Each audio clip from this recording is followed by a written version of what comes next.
I was a freshman in college when I first experienced something that truly terrified me. Living alone in a small apartment provided by the university, I cherished my independence. However, one incident nearly made me move back home. It started one quiet Thursday evening while I was preparing for exams. My phone rang, displaying an unknown number. Expecting a telemarketer, I almost didn't answer, but curiosity got the better of me. As I answered, there was only silence on the other end. Thinking it was a dropped call, I hung up and went back to my studies. The phone rang again. Same number. I answered, and once more, silence. But this time, I listened closer. There was a faint sound, almost like breathing. "Hello? Who is this?" I asked, a trace of annoyance in my voice. No response, just the continued eerie silence. Unsettled, I ended the call. The calls kept coming. Every night, around the same time, the silent caller would ring. One night, frustrated and a little scared, I demanded, "What do you want?" There was a pause, then a whisper so soft I could barely make it out. "Watch the door."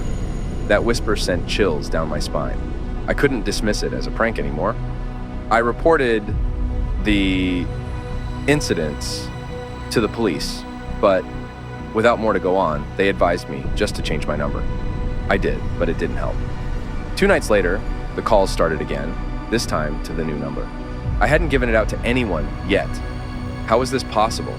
The same whisper each time. "Watch the door." Paranoia crept in. I found myself glancing nervously at the door every few minutes. Then, one evening, as the phone rang again, I heard it. A soft scratching sound coming from the door. Heart pounding, I approached slowly, peephole revealing nothing but the dimly lit hallway of my building. As I stood there, frozen, the doorknob began to turn slowly. In a panic, I braced against it, shouting for whoever was on the other side to go away. The door stopped moving, the calls stopped coming, but the damage was done. I was no longer comfortable in my own home. During my college years, I lived in a somewhat run-down house with 3 roommates. It was a typical student setup: mismatched furniture, a perpetually full sink of dishes, and personal belongings scattered everywhere. But there was an unspoken unease in that house.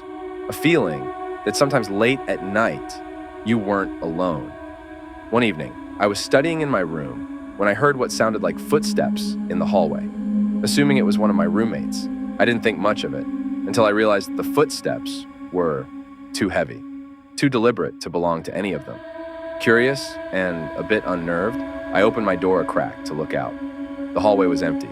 Over the next few weeks, these occurrences became more frequent. Footsteps, doors creaking open, and once, a whisper in the darkness. Each time, I found nothing that could explain these sounds.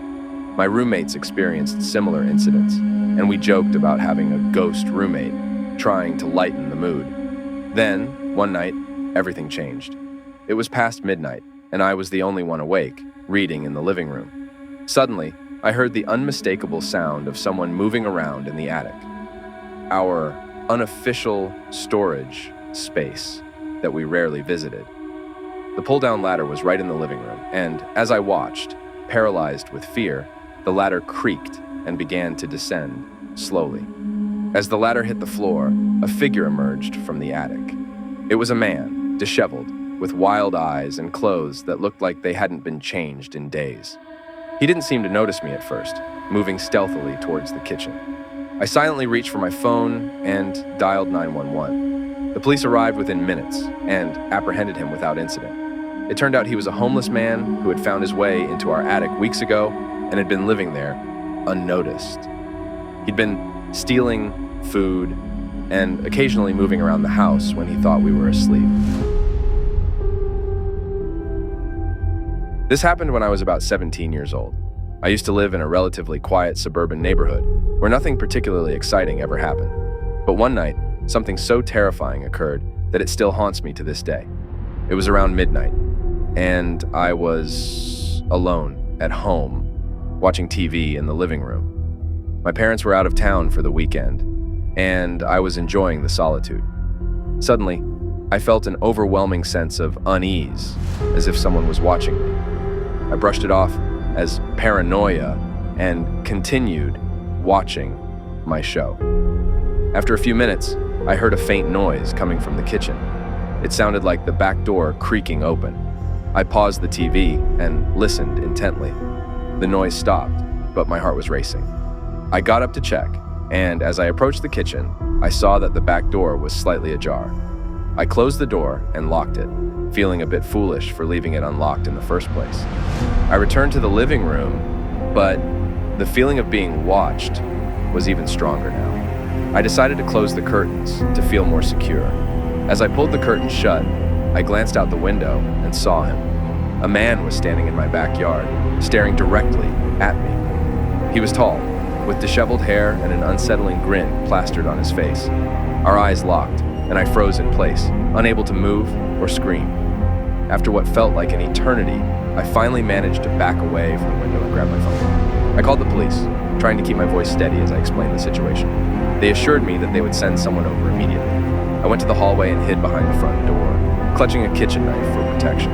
I kept my eyes on the backyard, and to my horror, the man was still there, now pacing back and forth. His grin had widened, and he occasionally glanced at the back door as if considering his options.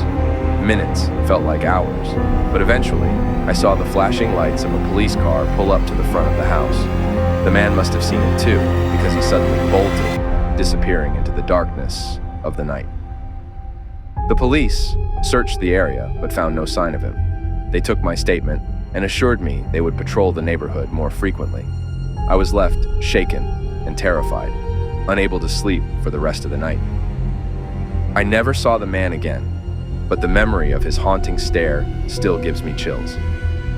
To this day, I always make sure to lock all the doors and windows before nightfall, and I can't help but feel a sense of unease whenever I'm home alone.